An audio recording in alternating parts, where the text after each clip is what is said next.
Bienvenue dans l'interview culture. S'il paraît que chacun cherche son chat, lui, on peut dire qu'il l'a trouvé. Bienvenue Philippe Geluck. Bonjour. Alors, merci de m'accueillir. Mais avec plaisir. Vous êtes évidemment le papa du célèbre personnage humoristique Le Chat. Et on découvre qu'il a plusieurs vies grâce à cet événement qu'on va appeler le Chat déambule, que vous avez appelé le Chat déambule. 3 temps forts, 2 expositions et un livre dont on va parler plus tard. Mais d'abord, cette exposition événement qui se passe sur les Champs-Élysées, qu'est-ce qu'on y trouve ? Alors, on y trouve. Il ne faut pas les chercher longtemps. On va les voir très vite parce qu'ils font 2,70 m chacun. Il y a 20 chats de bronze disposés entre la Concorde et le rond-point des Champs-Élysées, sur la partie droite quand vous allez vers l'Arc de Triomphe. Et j'y ai représenté le chat dans des scènes humoristiques, poétiques, surréalistes, engagées, absurde, etc. C'est tout ça l'univers du chat, mais là en 3 dimensions et sur cette avenue qui est la plus belle du monde. Mais c'est ça, ça vous fait quoi d'être l'artiste belge tout à coup ça a mis du temps, mais exposé sur cette grande avenue formidable? Il n'y en a pas eu tellement que ça avant moi. Il y a eu Bottero en 92 et puis depuis plus. Alors le point commun c'est que Bottero faisait des grosses, que moi je fais un gros chat, donc c'est peut-être ça, que c'était en bronze tous les deux. Et non, attendez, c'est un immense honneur, c'est un immense plaisir, c'est une immense confiance qu'on m'a faite, et j'en suis honoré, ému, heureux, fier. C'est indescriptible ce que je vis là. On vous découvre sculpteur. Vous vous rappelez de comment la sculpture est entrée dans votre vie ? Ah oui. De tous les côtés. D'abord parce que ma mère m'emmenait dans les musées le mercredi après-midi. Aussi parce qu'en traversant un square pour aller à l'école, je frôlais chaque jour, je caressais le pied d'un cheval sculpté par Constantin Meunier, grand sculpteur belge, à l'aller au retour, matin, midi et soir. Ça porte bonheur aussi ? Je sais, on dit ça sur certaines sculptures, mais là, la matière me fascinait. Le cheval était mon ami.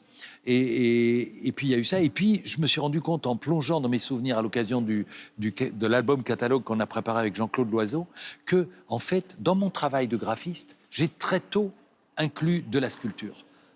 En réponse à des toiles, en complément de dessin, et j'ai toujours sculpté. Mais j'ai accéléré le mouvement, j'ai augmenté la taille, et depuis 2003, première sculpture du chat en disco-ball, puis 2008, et puis etc., etc., etc. Chaque année, un bronze différent. Et les 3 dernières années, j'en ai produit 8 nouveaux. Et donc, la sculpture fait vraiment partie de ma vie maintenant. Oui, j'ai entendu parler quand même d'un fan qui faisait de la sculpture, qui vous aurait amené un chat. Ah oui. Et ce chat, ça vous allait pas. Qu'est-ce qui s'est passé ? Alors, c'était au journal. Je venais d'inventer le chat, enfin, depuis 3 ans, je crois que c'était en 86. Toc toc, on me dit, il y a quelqu'un à la rédaction qui te demande, un grand gaillard, François Debouc, que je salue, et qui m'a porté un buste du chat. Et il dit, voilà, j'ai fait ça. Mais je dis, c'est magnifiquement fait techniquement. Je dis, c'est pas du tout le chat. Mais il dit, ça, il n'y a que toi qui peux le savoir. Je dis, mais j'ai jamais sculpté le chat. Mais il dit, passe à l'atelier, on verra. Et il me donne de la terre glaise, et il me dit, vas-y. Mais genre, je voudrais t'y voir, mon gaillard. Et moi, tung, hop, et je sculpte le truc, mais en 10 minutes.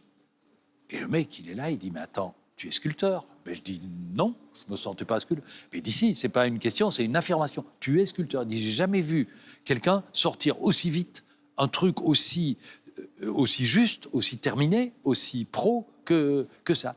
Et donc, on est restés amis, on a commencé à travailler ensemble, et donc on travaille toujours comme ça 30 ans après. C'est que moi, je fais le modèle en terre, puisque je crée ma sculpture, et ensuite, je lui confie le bébé. Et lui, il fait les finitions, il précise des choses, je reviens, il représente, je corrige, il revient, on travaille ensemble, et on arrive au modèle final que vous allez voir, mais beaucoup plus grand. Beaucoup plus grand, oui. D'ailleurs, vous en parlez dans votre livre, donc j'en profite pour parler de ce livre aux éditions Casterman.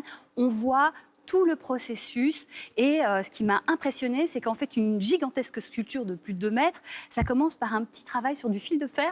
Voilà, je fais d'abord mes croquis et puis je fais une petite maquette en fil de fer pour voir si, notamment, il y a quelques sculptures qui posent un problème d'équilibre, notamment le danseur qui se trouve en couverture et où le chat est sur un pied, il lève l'autre pied, etc. Donc c'est une masse de 1 tonne de bronze. Quand ça sera dans l'espace public, il ne faut pas que ça penche ou que ça parte d'un côté ou de l'autre. Et donc, je peux savoir si ma sculpture sera équilibrée lorsque je fais la petite maquette en fil de fer comme ça, parce qu'il faut qu'elle tienne debout sans l'aide de rien. C'est hyper passionnant à découvrir. Ouais. Hein. C'est un livre vraiment très riche parce que vous parlez de vous, on découvre un peu votre histoire. On me fait parler de moi. Hein. On vous fait parler de vous, votre univers. Ouais. Il y a évidemment des dessins du chat qu'on retrouve. Et donc tout ce process, qu'est-ce qui vous avait donné envie de montrer aux gens justement l'envers du décor ? Mais vous savez, dans la solitude de l'atelier, un artiste, personne ne regarde par-dessus son épaule. Et moi, ça m'a toujours donné envie d'être une petite mouche dans l'atelier de Giacometti ou de Soulages ou des peintres que j'admire pour voir, mais comment font-ils? Comment y arrivent-ils? Quel est leur secret? Alors, évidemment, il n'y a pas de secret. Le seul secret, c'est la passion, c'est l'envie de partager des choses. Mais j'avais envie de dire aussi, regardez, ce que vous allez voir dans l'espace public a nécessité l'intervention de 65 personnes avant qu'elles soient posées.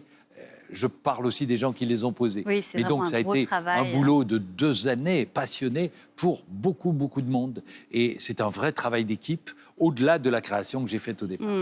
Alors, on va, pour terminer, parler de la 3e exposition qui se trouve à 2 pas des Champs-Élysées, la galerie Huberti-Braine. Qu'est-ce qu'on y trouve là ? Alors là, ce sont des toiles, des dessins, des études à l'acrylique, des sculptures en petit format. Et c'est complémentaire. Autant c'est monumental sur les champs et à l'air libre, autant c'est dans une galerie, éclairée par des spots, bien encadrés, joliment présentés. Ce sont, pour la majorité des travaux que je présente là, des choses que j'ai faites depuis 1 an et quelques. Pendant le confinement, je n'ai jamais autant peint, dessiné. Eh bien, on va aller voir tout ça. Donc, c'est la galerie Huberti-Braine, Huberti-Braine. 36 avenue Matignon, mais elle est fermée évidemment à cause mais des sur règles. Internet, réouverture le 3 mai. Le livre très, très, très intéressant, toujours Le Chat déambule aux éditions Casterman. Et puis, évidemment, cette exposition, événement à voir sur les Champs-Élysées. C'est jusqu'au 9 juin à Paris. Elle part ensuite à Bordeaux et puis elle va faire une petite tournée. Ouais. On vous souhaite beaucoup de succès. Merci beaucoup, Philippe Geluth. Merci à vous. Merci. On se retrouve très vite pour une nouvelle interview culture.